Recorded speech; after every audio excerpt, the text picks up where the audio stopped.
ایک صحابیہ ہے، نام ہے ام عمارہ، جنگ احد میں زخمیوں کو پانی پلاتی، اپنے دو بیٹے اپنا شوہر لے کے احد میں آئی، حضور کے گرد تھوڑے سے لوگ رہ گئے، تلوار لی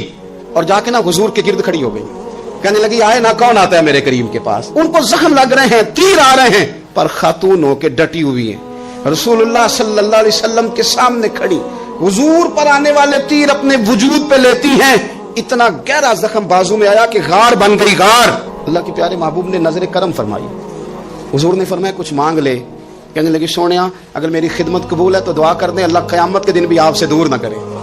رب دور نہ کرے۔ حضور نے دعا کر دی، اے اللہ اس کو اور اس کے خاندان کو قیامت میں بھی میری رفاقت دینا۔ حضور کی دعا سنی تو باہر نکلی، فرمانے لگی لوگوں لو پھر